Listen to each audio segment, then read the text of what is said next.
Dr. Marcus Chen had always believed that first contact would be humanity's greatest achievement. Standing in the sterile corridors of the Kepler station, orbiting the gas giant Proxima 7, he never imagined it would become their greatest nightmare. The research station housed 200 of Earth's brightest minds, dedicated to studying the unusual energy signatures emanating from the planet's core. Marcus led the xenobiology team, searching for any signs of life in the swirling methane clouds below. After 18 months of careful observation, they had found nothing but fascinating atmospheric phenomena. That changed on a Tuesday. The first sign of trouble came through the communication arrays. Lieutenant Sarah Voss, the station's communications officer, noticed the interference patterns at 0347 hours. The signals weren't random electromagnetic noise or solar flare activity. They were structured, mathematical, deliberate. "Dr. Chen, you need to see this." Sarah's voice crackled through the intercom system. Marcus arrived at the communications bay still wearing his sleep clothes, his dark hair disheveled from being awakened. The screens displayed wave patterns unlike anything in their databases. The signals pulsed in prime number sequences, then shifted to complex mathematical theorems that would take human mathematicians years to solve. "How long has this been going on?" Marcus asked, studying the cascading data. "Started about 20 minutes ago. The patterns are becoming more complex, almost like they're testing our comprehension levels," Sarah replied, her fingers dancing across the control panels. Commander Rebecca Hayes joined them moments later, her military bearing evident even in the casual clothes she had thrown on. As the station's commanding officer, she understood the implications immediately. "Are we looking at first contact?" Marcus nodded slowly. "The mathematical progression suggests intelligence far beyond our current capabilities. They're not just communicating with us, they're evaluating us." The signals continued for 6 hours, growing increasingly sophisticated. The alien intelligence seemed to be probing every aspect of human knowledge, from basic physics to advanced quantum mechanics. Each response from the station was met with an even more complex challenge, as if the entities were mapping the boundaries of human understanding.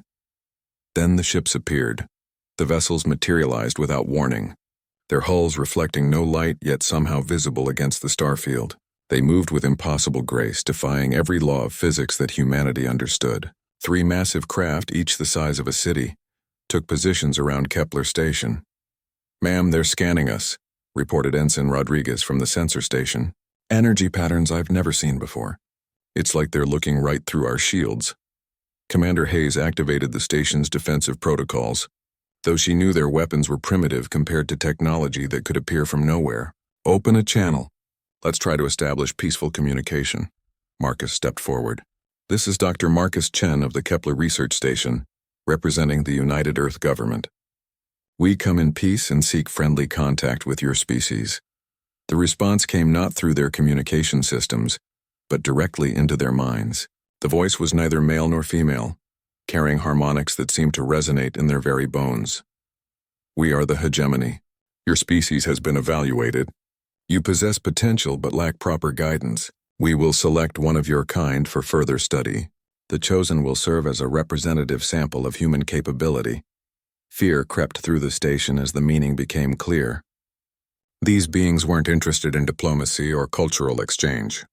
They viewed humans as specimens to be collected and studied. "Wait," Marcus transmitted, desperation creeping into his voice. "We can arrange for voluntary participation in any research programs. There's no need for forcible selection." The alien response came with a dismissive undertone. "Your consent is irrelevant. The selection has been made." The station's lights flickered as an energy beam enveloped the communications bay. Marcus felt a strange tingling sensation, as if every atom in his body was being catalogued and measured. The beam intensified, and he realized with growing horror what was happening. "No!" Commander Hayes lunged forward, but her hand passed through empty air where Marcus had been standing moments before. The aliens had taken him. Sarah's fingers flew across her console, attempting to track the energy signature, but the readings made no sense. "He's gone. The transportation method. It's like he was simply erased from our reality." The alien voice echoed through their minds one final time. "The specimen will be returned when our evaluation is complete. Interference will result in termination of the subject and your species' potential for advancement." The massive ships vanished as suddenly as they had appeared, leaving behind only empty space and 200 terrified humans. Commander Hayes stood frozen for several seconds, processing what had just occurred. Then her military training kicked in. Rodriguez began recording everything that just happened. I want every detail documented. Sarah, prepare a priority transmission to Earth Command. Full encryption, what do we tell them? Sarah asked, her voice shaking. The truth, Hayes replied grimly. Hostile aliens have abducted one of our people, and they've made it clear they consider us inferior. Earth needs to know what we're dealing with. As the transmission raced toward Earth at light speed, carrying news that would shake humanity to its core, the crew of Kepler Station tried to comprehend their new reality. They were no longer alone in the universe, but their first contact had revealed them to be nothing more than subjects for alien experimentation. In the days that followed, the research continued, but the atmosphere had changed completely. Every sensor sweep, every data analysis was conducted with the knowledge that they were being watched, evaluated and found wanting by forces beyond their understanding. Dr. Elena Vasquez, Marcus's second-in-command, took over the xenobiology department.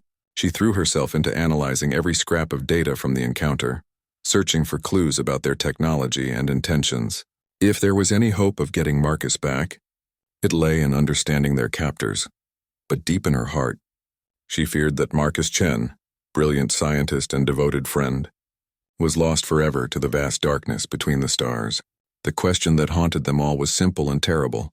What would humanity do when they learned that one of their own had been taken by beings who viewed them as nothing more than specimens in a cosmic laboratory? The answer would reshape the galaxy forever. The message from Kepler Station reached Earth Command 47 hours after Marcus Chen's abduction. Admiral Victoria Kane read the report 3 times before allowing herself to believe what she was seeing. Humanity's first contact with alien intelligence had resulted in the kidnapping of one of their citizens. Admiral Kane had spent 30 years in the United Earth Navy, rising through the ranks during the Mars colonial wars and the asteroid mining conflicts. She had seen humanity at its worst and best, but nothing had prepared her for this moment. The conference room in Geneva fell silent as she finished reading Commander Hayes' detailed report to the assembled leaders of Earth's most powerful nations. Ladies and gentlemen, Admiral Kane began, her voice steady despite the magnitude of what she was about to announce. We are no longer alone in the universe, and our neighbors are hostile. President Elena Rodriguez of the United Americas leaned forward. Admiral, what are our options? Can we negotiate for Dr. Chen's release? Based on the communication transcript, these entities view negotiation as irrelevant. They took Dr. Chen as a specimen for study, not as a prisoner for ransom, Kane replied. They consider us an inferior species. Chancellor Wolfgang Müller of the European Federation shook his head in disbelief. Surely there must be some diplomatic solution. War with an advanced alien civilization would be suicide. Admiral Kane activated the holographic display, showing the technical analysis of the alien vessels. Our scientists have analyzed every piece of data from the encounter. These ships violate our understanding of physics. They can appear and disappear at will. Their materials reflect no known energy signatures, and they demonstrated the ability to transport matter across space instantaneously. Premier Liu Wei of the Pacific Coalition studied the data carefully. What do our military analysts recommend? Kane's expression hardened. Every strategic assessment reaches the same conclusion. If we attempt to rescue Dr. Chen using conventional military methods, we will fail catastrophically. However, our xenobiology teams have identified potential weaknesses in their approach. Dr. Sarah Mitchell, Earth's leading xenobiology expert, stepped forward. The aliens demonstrated a methodical approach to evaluation. They tested our mathematical and scientific knowledge before making contact. This suggests they follow protocols and can be predicted to some degree. Predicted how? Asked President Rodriguez. They mentioned that Dr. Chen would be returned when their evaluation is complete. This implies they have a research facility somewhere, likely studying multiple species. If we can locate this facility, we might have a chance, Dr. Mitchell explained. Admiral, Kane pulled up stellar charts showing the region around Proxima 7. Our deep space monitoring stations have detected similar energy signatures near 12 different star systems over the past 6 months. The pattern suggests a network of research facilities or collection points. The room buzzed with quiet conversation as the leaders absorbed this information. Finally, President Rodriguez spoke. "Admiral, what would a rescue mission require?" Kane's response was immediate and comprehensive. "We would need to accelerate every advanced weapons program currently in development. The quantum torpedoes, the experimental fusion drives, the prototype shield technologies. Everything we've been working on for the next decade would need to be ready in 6 months. The cost would be astronomical." Chancellor Mueller protested. "The cost of doing nothing would be worse," Kane replied firmly. "These aliens view us as specimens. Today they took 1 man. Tomorrow they might decide to take 1,000 or 1,000,000. We need to demonstrate that humanity is not to be trifled with." Premier Liu Wei nodded slowly. "What about the other spacefaring nations? Australia's lunar colonies, India's asteroid mining operations, Brazil's outer system research stations? I've already contacted their leadership. Everyone is on board. This threatens all of humanity, not just the major powers," Kane said. President Rodriguez made the decision that would change everything. "Admiral, you have authorization to proceed. Whatever resources you need, whatever technologies must be developed, whatever risks must be taken, we're bringing Dr. Chen home." The next few months transformed human civilization. Every shipyard, every research facility, every manufacturing center on Earth and throughout the solar system was converted to military production. The greatest minds in physics, engineering, and military strategy worked around the clock to develop weapons and ships. Capable of challenging an advanced alien civilization, Dr. Mitchell led a team of scientists in developing new sensor technologies capable of tracking the alien energy signatures. They discovered that the hegemony ships left quantum echoes when they used their transportation technology, breadcrumbs that could be followed across interstellar distances. The military production was staggering. Humanity built more warships in 6 months than they had in the previous 50 years. The new vessels incorporated every advanced technology Earth could develop. Fusion drives that could accelerate ships to 20% of light speed. Quantum torpedoes that could phase through conventional shields. Neural command interfaces that allowed human pilots to think at computer speeds. But the most important development came from an unexpected source.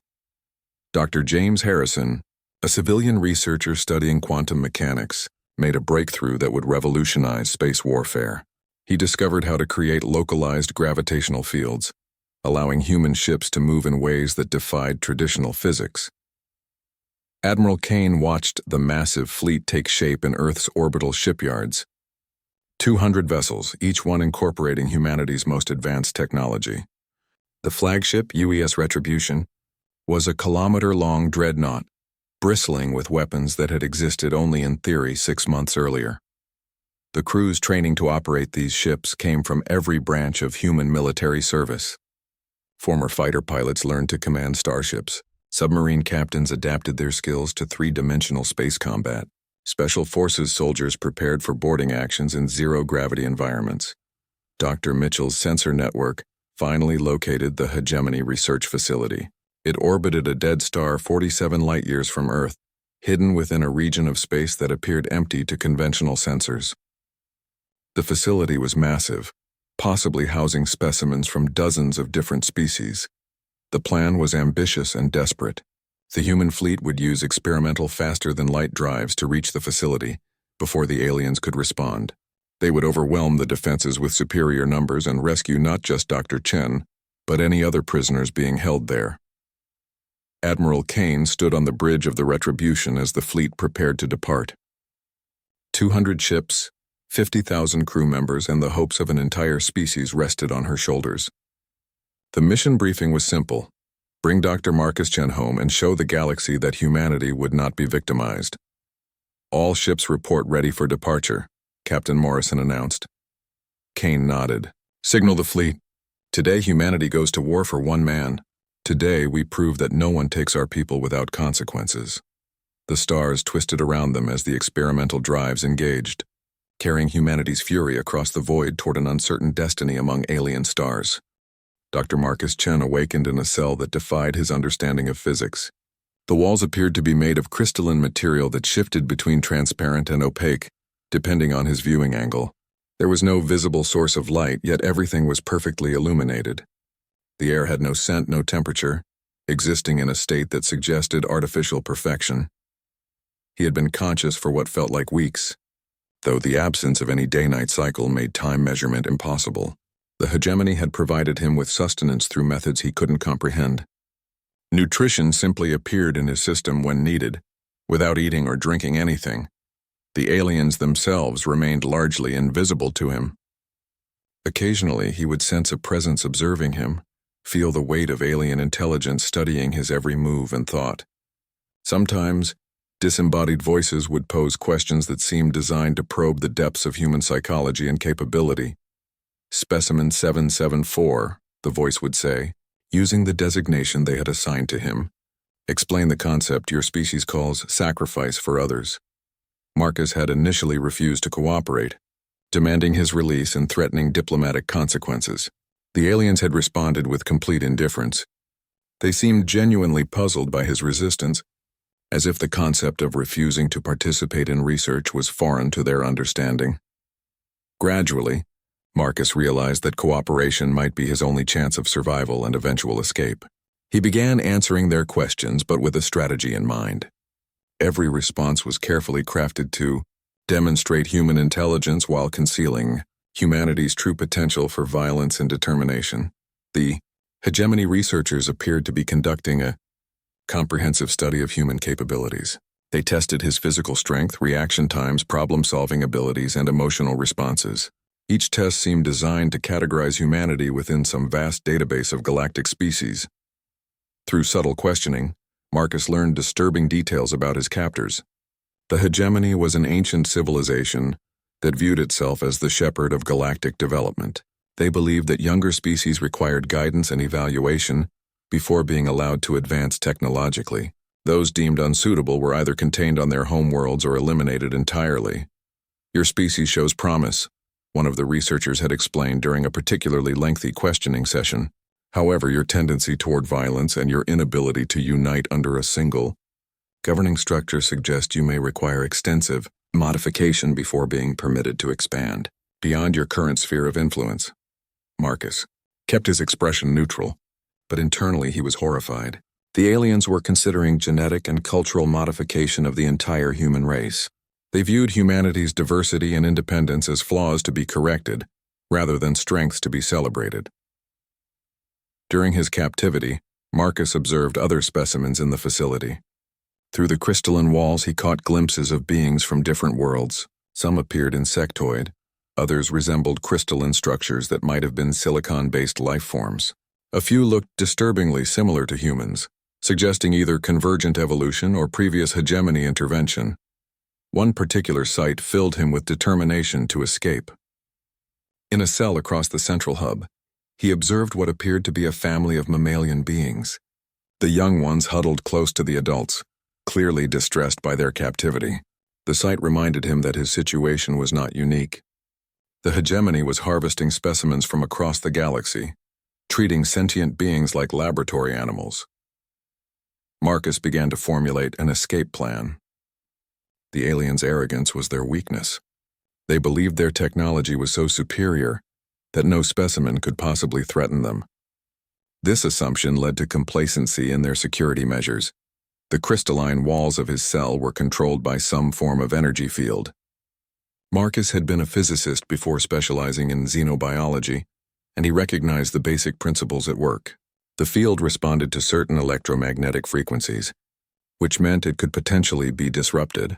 Using materials from his clothing and the sparse furnishings in his cell, Marcus began constructing a crude but functional electromagnetic pulse device. The work had to be done slowly, concealed during the periods when he sensed no alien observers. Each component was carefully hidden within seemingly innocent objects. While working on his escape device, Marcus continued to answer the aliens' questions, but now with a different purpose. He began feeding them carefully selected information about human culture and capabilities, painting a picture of a species that was intelligent but ultimately harmless. He emphasized humanity's artistic achievements, their scientific curiosity, and their capacity for cooperation. Your species appears to have potential for advancement under proper guidance, the lead researcher eventually concluded. The recommendation will be made to integrate humanity into the hegemony's development program. Marcus felt sick as he realized what this meant. The aliens planned to return to Earth not as conquerors but as teachers. They would gradually reshape human society according to their vision of proper galactic citizenship. Free will, cultural diversity, and individual liberty would be sacrificed for the greater good as defined by alien standards. The electromagnetic pulse device was nearly complete when Marcus detected increased activity in the facility. New specimens were being brought in more frequently, and the level of alien communication had intensified. Something was happening in the galaxy that had the hegemony concerned. Marcus activated his improvised scanner and discovered energy signatures that made his heart race with hope. The readings showed massive objects approaching the facility at incredible speeds. The energy patterns were unlike anything in the hegemony database, suggesting technology that was both powerful and completely unknown to the aliens. Could it be humanity coming to rescue him? The thought seemed impossible. Earth's technology was centuries behind the hegemony. Yet the approaching signatures showed clear signs of human engineering principles, albeit advanced far beyond anything that had existed when he was captured. The aliens were clearly agitated by these developments. Their usual calm demeanor was replaced by urgent communications and rapid movement throughout the facility. Emergency protocols were being activated, defensive systems coming online. Marcus realized this might be his only chance to escape. He activated his makeshift EMP device, sending a burst of electromagnetic energy through the crystalline walls of his cell. The material flickered, became transparent, then simply vanished as the energy field collapsed. Alarms began blaring throughout the facility as Marcus stepped out of his cell. Other prisoners looked at him with a mixture of hope and fear. He could feel the weight of alien attention focusing on him, but he also sensed something else: uncertainty. For the first time since his capture, the hegemony was facing something they didn't understand. The approaching fleet represented a level of technological advancement that shouldn't have been possible for humanity to achieve in such a short time. Marcus smiled grimly as he began working to free the other prisoners. Whatever was coming, it carried the fury of an entire species determined to rescue one of their own. The hegemony was about to learn that there were some lines that should never be crossed, and that humanity's greatest strength wasn't their technology or their intelligence. It was their absolute refusal to abandon each other. The human fleet dropped out of faster-than-light travel at the edge of the dead star system, and Admiral Kane felt her breath catch in her throat. The hegemony research facility was unlike anything in their tactical databases. It hung in space like a massive geometric flower, its crystalline petals extending for dozens of kilometers in every direction. The structure pulsed with energy patterns that made their sensors struggle to maintain lock. "Admiral, we're detecting thousands of life signs aboard that facility," reported Commander Torres from the sensor station. "Multiple species, but we're picking up one human signature."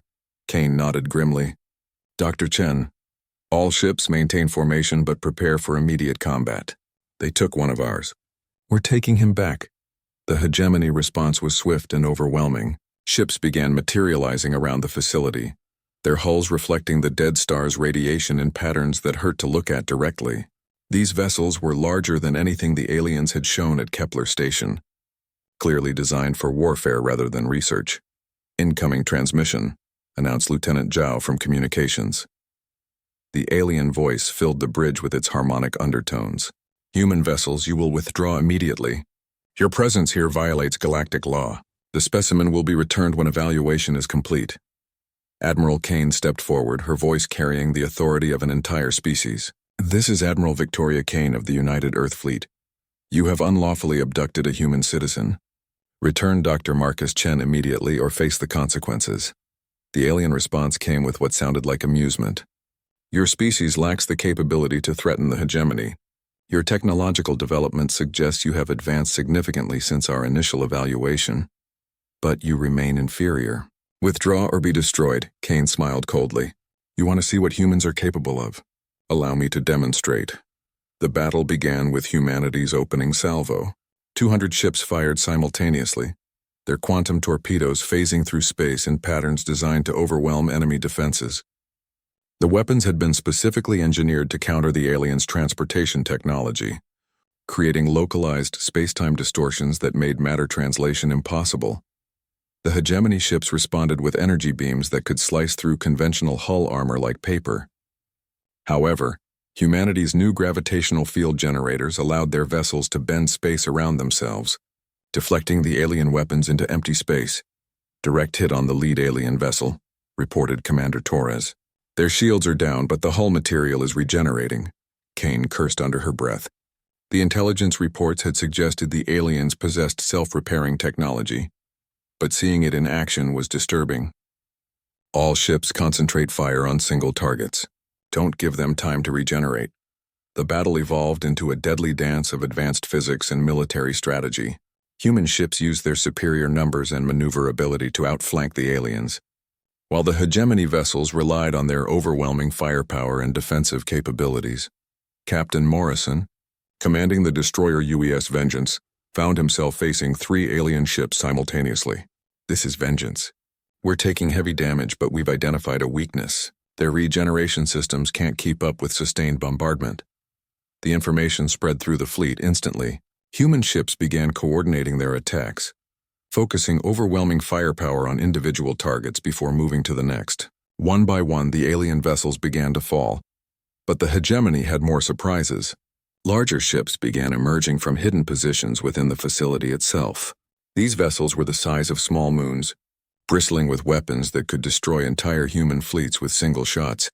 "Admiral, we're outgunned," Captain Morrison reported as his ship limped away from another exchange.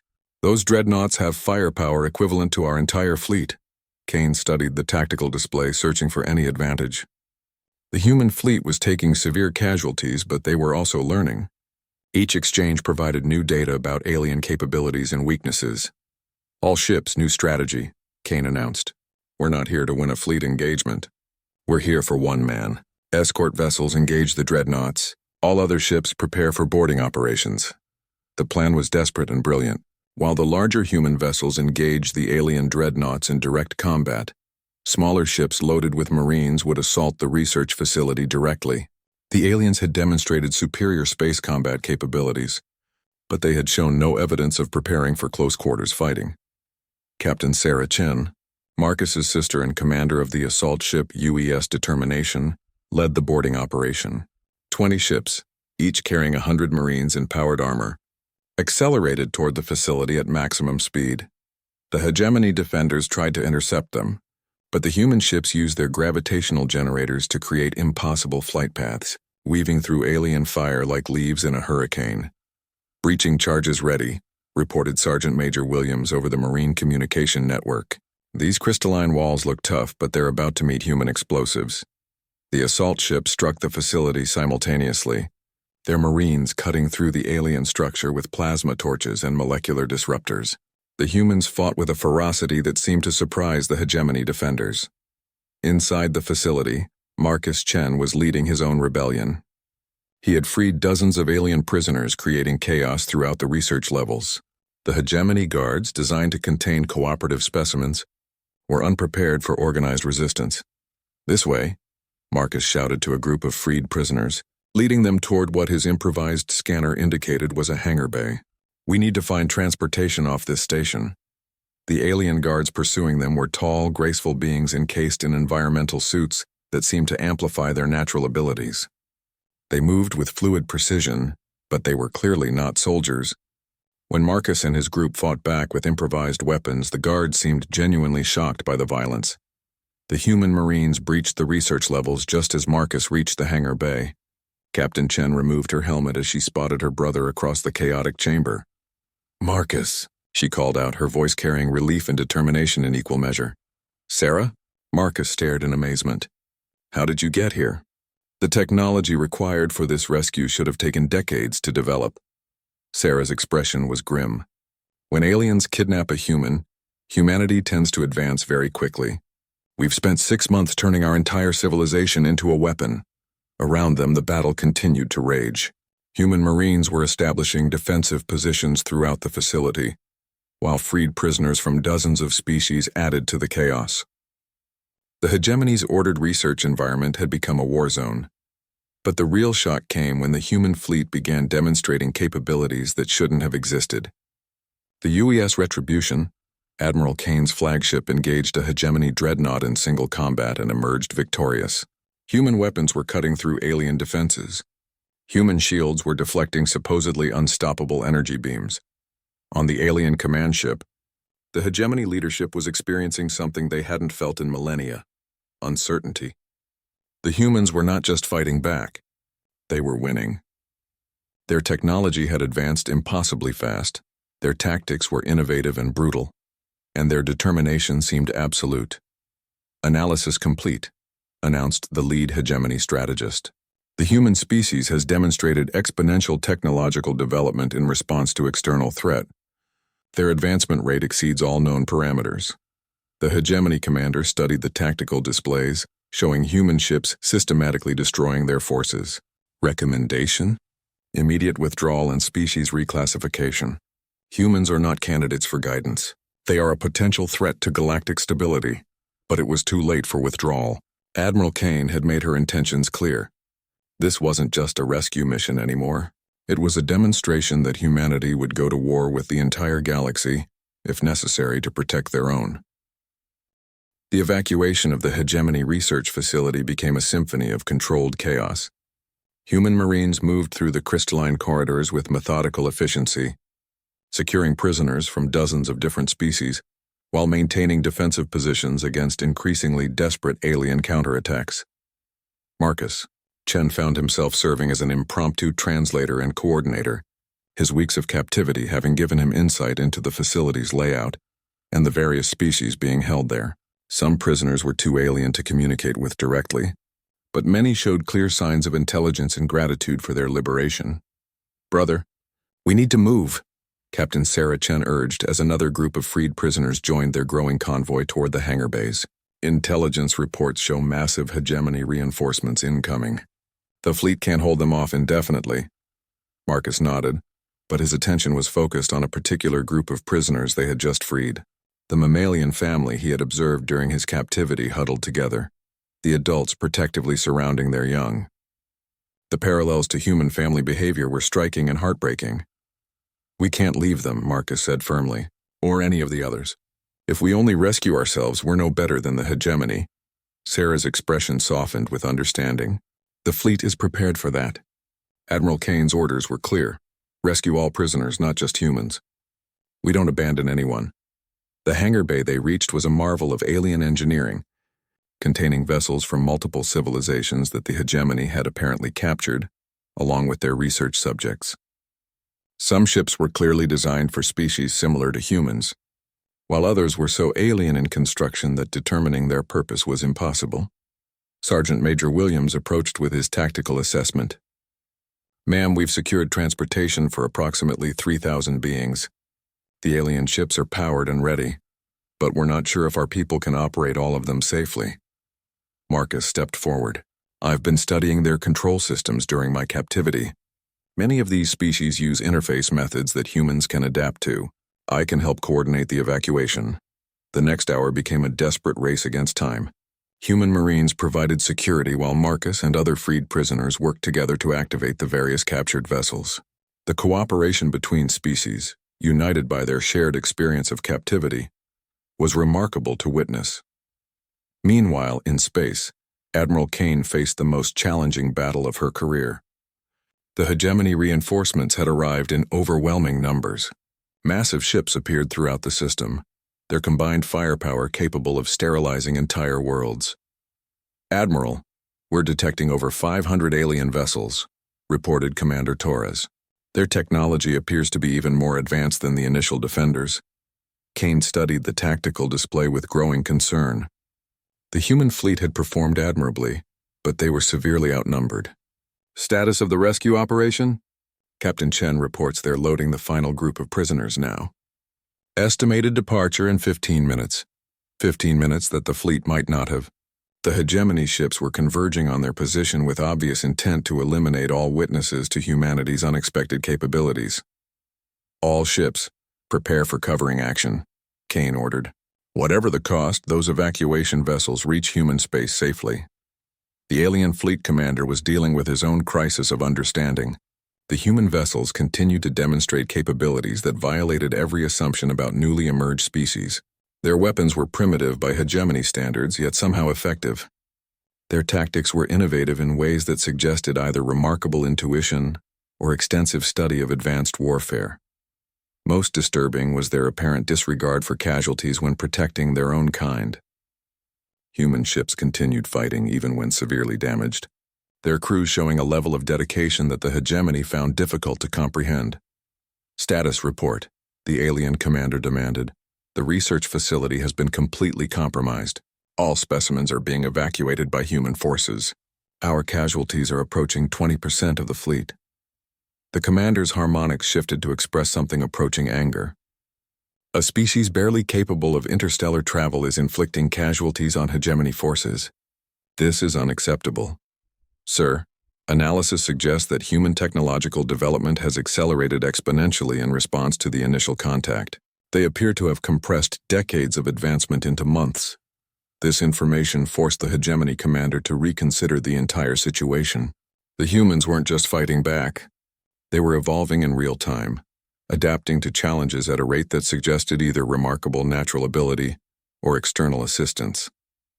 Back in the facility's hangar bay, the evacuation was entering its final phase. Marcus watched as the last group of freed prisoners boarded their designated vessels. The diversity of species was staggering, representing dozens of different evolutionary paths and technological achievements. "All vessels report ready for departure," Captain Chen announced. "But Marcus, you need to see this."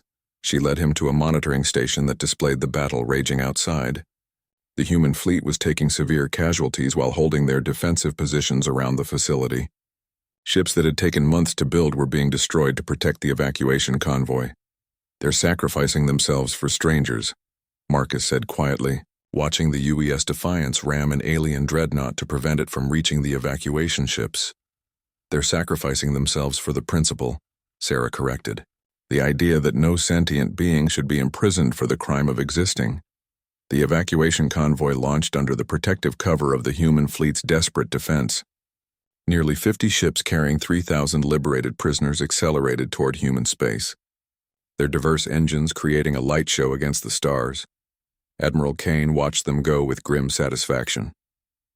The rescue mission was succeeding, but the cost was becoming apparent. Half of her fleet was gone, and the remainder was facing overwhelming odds. "Admiral, incoming transmission from the alien fleet commander," Lieutenant Zhao reported. "Put it through." The alien voice carried undertones of frustration and growing respect. "Human commander, your tactical abilities are impressive for a newly emerged species. However, you cannot win this engagement. Surrender now, and your surviving vessels will be permitted to withdraw." Kane's response was immediate and uncompromising. "This is Admiral Kane. We came here for one man and found 3,000 prisoners. We're taking them all home, and if you try to stop us, we'll show you what humans do to bullies." The alien commander's harmonics shifted to express genuine puzzlement. "You are willing to sacrifice your entire fleet for the freedom of beings you have never met?" "That's what makes us human," Kane replied simply. The battle resumed with renewed intensity, but something had changed. The evacuation convoy was now safely beyond the system's gravity well, accelerating toward human space under escort from the fastest human vessels. The mission was succeeding, but Admiral Kane realized that success might come at the ultimate price. "Admiral, the alien reinforcements are moving to intercept the convoy," Commander Torres reported. "If they reach human space, they could threaten Earth itself." Kane made a decision that would echo through galactic history. "Signal the convoy. Tell them to continue to Earth at maximum speed. All remaining fleet vessels were going to hold this position." "Ma'am, that's a suicide mission," Captain Morrison protested over the communication channel. "No, Captain," Kane replied firmly. "It's a statement. We're telling the galaxy that humanity protects its own, and anyone else who needs protection, regardless of the cost." The final phase of the battle began as the human fleet formed a defensive line between the hegemony forces and the escape route to human space. Every ship, from massive dreadnoughts to small destroyers, positioned themselves to buy time for the evacuation convoy. As the alien ships closed in, something unexpected happened. Several of the liberated species vessels turned back toward the battle zone. Their ships, though damaged from captivity, began taking positions alongside the human fleet. Marcus, aboard one of the returning vessels, opened a communication channel to Admiral Kane. "Admiral, we're not abandoning the people who freed us. If humanity is willing to fight for strangers, then we'll fight alongside them. The sight of dozens of different species ships joining the human defensive line had a profound impact on the hegemony fleet. Their commander realized he was no longer facing a single upstart species, but a coalition of beings united by humanity's example of selfless courage. For the first time in their ancient history, the hegemony found themselves questioning whether their methods of galactic governance were truly superior to the chaotic but magnificent example being displayed before them. The hegemony fleet commander stood in his crystalline command center, watching displays that showed something unprecedented in the million-year history of his civilization. Multiple species were fighting together against hegemony forces, united not by conquest or coercion, but by a shared ideal of freedom that humanity had introduced to the galaxy. Analysis of the coalition forces, the commander requested from his tactical officers. Sir, we're detecting vessels from at least 30 different species, many of which we had classified as incapable of interstellar cooperation. Their coordination is primitive but effective. They're learning human tactical methods in real time. The commander's harmonics shifted to express deep concern. In all their encounters with emerging species, the hegemony had never witnessed anything like this. Most civilizations that achieved spaceflight eventually submitted to hegemony guidance or were quietly contained. None had ever inspired others to rebellion. What is the status of our own forces? Casualties continue to mount. The human weapons, while technologically inferior, are being used with tactical innovation that exceeds our combat models. Additionally, the coalition ships are providing interference patterns that reduce our targeting efficiency. Aboard the UES Retribution, Admiral Kane was conducting her own analysis of the changing battlefield. The addition of alien allies had transformed a hopeless last stand into something approaching a fair fight. But she knew the ultimate outcome remained uncertain. Admiral, we're receiving communication requests from 17 different species, Lieutenant Zhao reported. They want to coordinate attacks with our fleet. Kane felt a surge of hope mixed with amazement. 6 months ago, humanity had been alone in the galaxy. Now they were leading a coalition of species against their oppressors. Put them all on a joint channel. It's time for some interspecies cooperation.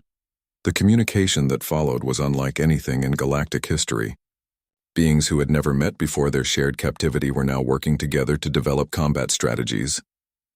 The mammalian species that Marcus had befriended proved to have exceptional spatial awareness, while a crystalline species contributed advanced shield harmonics that enhanced everyone's defenses.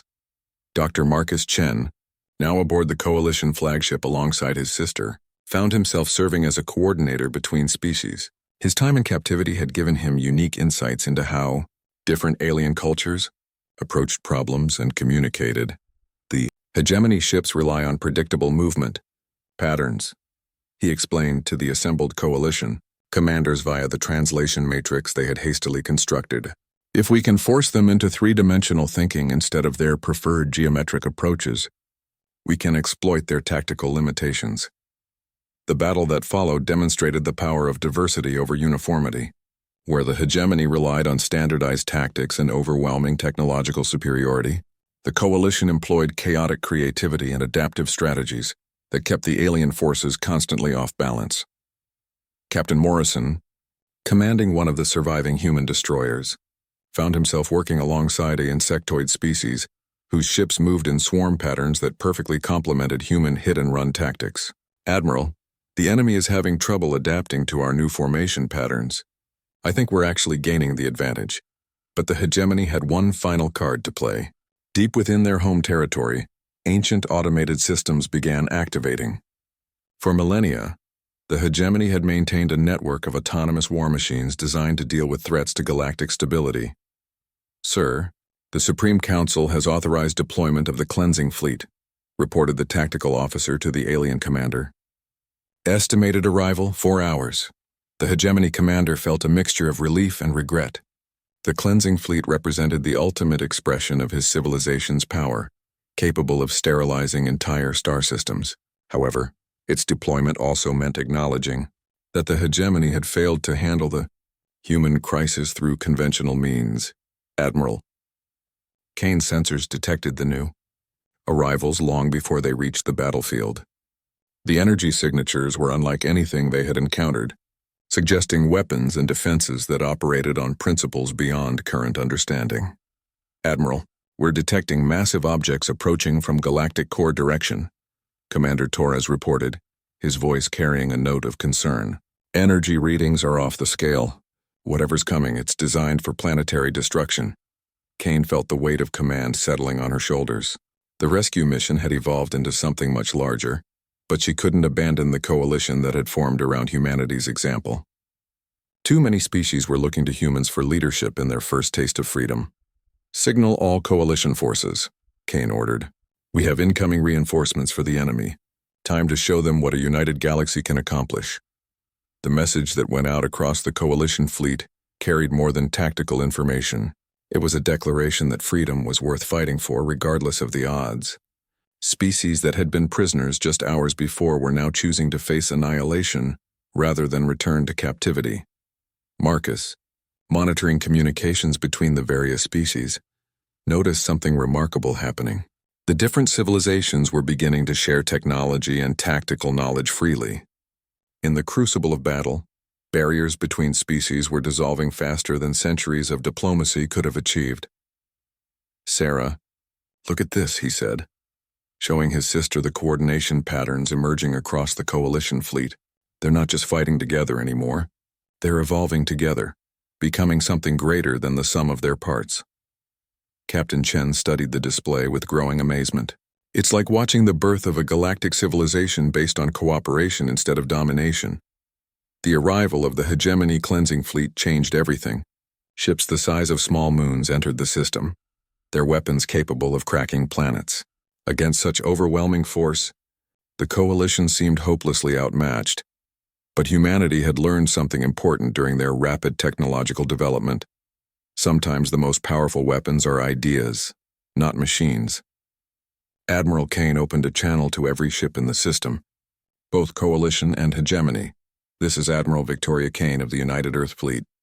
6 months ago, we were alone in the galaxy, believing we were the only intelligent life in the universe. Today we learned that the galaxy is full of thinking, feeling beings who deserve freedom and dignity. The hegemony claims to maintain galactic stability, but what they really maintain is galactic stagnation." Her words were transmitted across multiple frequencies and translated by the coalition's combined linguistic databases, reaching every being in the system. "We came here to rescue one man, but we found something more important. The discovery that cooperation is stronger than domination, that diversity is stronger than uniformity, and that freedom is worth any sacrifice. Today the galaxy changes. Today tyranny meets its match." The response to her speech was immediate and overwhelming. Coalition ships began moving into formation for what everyone knew would be the final battle. But across the hegemony fleet, something unexpected was happening. Individual ships were breaking formation, their crews apparently reconsidering their allegiance to a system that treated other species as specimens to be studied, rather than beings to be respected. The galaxy was about to learn that some ideas are more powerful than any weapon, and that humanity's greatest export wasn't technology or military might, but the simple conviction that all thinking beings deserve to be free. The final battle for galactic freedom began not with weapons fire, but with something the hegemony had never encountered in their million-year history: mass defection from their own ranks. As Admiral Kane's words echoed across the battlefield, translated into hundreds of languages by the coalition's combined communication systems, individual hegemony vessels began breaking away from their formations. The crews of these ships, many of whom belonged to species that had been subjugated generations ago, were hearing the promise of freedom for the first time in their lives. "Sir, we have 17 ships breaking formation and requesting asylum with the coalition forces," reported the hegemony commander's tactical officer, his harmonics betraying confusion and alarm. The ancient alien commander watched his carefully ordered fleet dissolving into chaos. "How is this possible?" "Those crews have undergone complete cultural conditioning. Analysis suggests that human philosophical concepts are highly contagious, sir. The idea of voluntary cooperation appears to override our conditioning protocols in species with sufficient cognitive flexibility." On the bridge of the UES Retribution, Admiral Kane watched the growing rebellion within the hegemony ranks with amazement and hope. Commander Torres, how many alien vessels have joined our coalition? 43 and counting, Admiral. We're also receiving communication requests from species we've never encountered. Word is spreading throughout their fleet faster than they can contain it. But the hegemony's cleansing fleet remained unmoved by the philosophical revolution erupting around them. These ancient vessels were controlled by artificial intelligences that had been programmed with a single, overriding directive: maintain galactic stability through the elimination of disruptive influences. The lead cleansing vessel, a moon-sized construct bristling with weapons capable of sterilizing worlds, began charging its primary systems. Energy readings spiked across all coalition sensors as the ancient war machine prepared to end the rebellion permanently.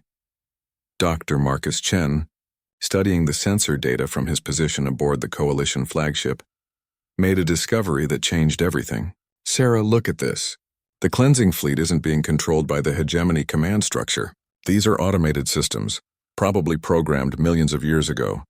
Captain Chen understood the implications immediately. They're not fighting for ideology or conquest. They're following programming that defines any resistance to hegemony authority as a threat to galactic stability. Marcus nodded grimly, which means they'll keep fighting until either they're destroyed or they've eliminated every ship that opposes hegemony rule. They can't be reasoned with or converted like the regular fleet. Admiral Kane received this intelligence with characteristic determination. Then we give them a target they can't ignore. All coalition forces form up around the UES retribution. If those machines want to eliminate resistance to tyranny, let's show them what resistance really looks like. The coalition fleet, now numbering over 300 vessels from dozens of different species, formed a defensive sphere around the human flagship. The sight was unprecedented in galactic history. Beings who had never met before their shared captivity, working together with precision that suggested they had been allies for generations. The cleansing fleet opened fire with weapons that tore through space itself, creating gravitic anomalies that could crush ships like paper. But the coalition had advantages that the ancient programmers had never anticipated. The diversity of their technologies created interference patterns that confused targeting systems designed to engage uniform enemy fleets. The mammalian species that Marcus had befriended during captivity revealed that their vessels could phase partially out of normal space, allowing them to avoid direct hits while striking at enemy weak points. The crystalline beings contributed harmonic weapons that disrupted the cleansing fleet's energy matrices. Human ships provided the tactical coordination that turned individual capabilities into unified strategy, but the battle was taking a terrible toll. Coalition vessels were being destroyed faster than they could adapt to the ancient weapons, and the cleansing fleet seemed virtually indestructible. It was Marcus who proposed the solution that would end the war and transform the galaxy forever. Admiral Kane, I need to transmit directly to the cleansing fleet's command systems, he announced over the communication network. Marcus, those are automated weapons. They can't be negotiated with, his sister protested. Not negotiation, Marcus replied. Education. The hegemony programmed them to maintain galactic stability by preventing the emergence of threats to their rule. But what if we can show them that cooperation creates more stability than domination? Admiral Kane understood immediately. You want to upload the coalition's battle data to prove that diversity makes civilizations stronger, not weaker. Exactly. If we can demonstrate that multiple species working together are more stable and effective than the hegemony's uniform control system, their programming should recognize us as promoters of stability rather than threats to it. The plan was desperate and brilliant. While the coalition fleet continued its desperate defense, human computer specialists worked with alien technicians to compile a comprehensive data package. The upload would contain everything: tactical innovations emerging from interspecies cooperation, efficiency improvements from combined technologies, and mathematical models proving that diversity increased rather than decreased galactic stability. The transmission to the cleansing fleet required getting close enough to penetrate their data shields, which meant a suicide run through their defensive perimeter. Admiral Kane made the decision that defined her legacy. This is Admiral Kane. The UES retribution will make the transmission run. All other vessels, continue the defense. The massive human flagship accelerated toward the lead cleansing vessel, its hull absorbing tremendous damage as ancient weapons tried to stop its approach. On the bridge, Admiral Kane watched her ship die around her as they closed the final distance. "Transmission range achieved," reported Lieutenant Zhao, his voice steady despite the chaos around them. "Upload everything," Kane ordered. "Show them what cooperation can accomplish."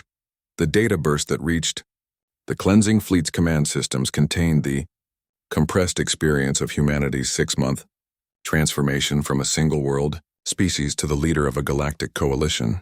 Mathematical models demonstrated that civilizations flourished when different approaches to problems were encouraged, rather than suppressed. Battle recordings showed tactical innovations emerging from the combination of different species' capabilities. Most importantly, the data included something the ancient programmers had never anticipated: proof that stability could emerge from controlled chaos rather than imposed order. The cleansing fleet's ancient artificial intelligences processed this information in nanoseconds, comparing it against programming that had remained unchanged for millions of years. The conclusion was unanimous and revolutionary. The coalition represented a more stable form of galactic civilization than the hegemonies imposed. Uniformity, every weapon in the cleansing fleet powered down simultaneously. Across the battlefield, the ancient vessels began transmitting a message that would echo through galactic history. Threat assessment revised. Coalition forces represent enhancement to galactic stability. Hegemony control protocols deemed inefficient. New directive: protect cooperative civilization model. The war ended not with humanity's defeat or victory, but with their transformation of the very definition of galactic order. In the months that followed, the coalition that had formed around humanity's example became the foundation for a new galactic civilization. Species that had been subjugated for millennia worked together to build institutions based on voluntary cooperation rather than imposed control. Dr. Marcus Chen, the man whose kidnapping had started it all, became humanity's first ambassador to the Galactic Cooperative Council. His experience as a prisoner of the hegemony, combined with his role in forging the first interspecies alliance, made him uniquely qualified to help different civilizations learn to work together. The hegemony itself wasn't destroyed, but transformed. Many of their species, freed from the rigid control that had defined their existence for millennia, chose to join the cooperative framework. Others maintained their traditional structure, but agreed to respect the autonomy of species that preferred different approaches to civilization. Admiral Kane, promoted to head the new Interspecies Defense Force, often reflected on the chain of events that had begun with one man's abduction and ended with the transformation of galactic civilization. The rescue mission had succeeded beyond anyone's imagination, bringing home not just Dr. Chen, but the promise of freedom for every thinking being in the galaxy. Years later, when asked about humanity's greatest contribution to galactic civilization, Marcus Chen would always give the same answer: "We showed the galaxy that diversity isn't a weakness to be corrected, but a strength to be celebrated. And we proved that sometimes going to war for one person can save everyone." The galaxy had learned that when humanity said no one gets left behind, they meant exactly that. And in learning that lesson, every species in the galaxy had found a path to a better future among the stars.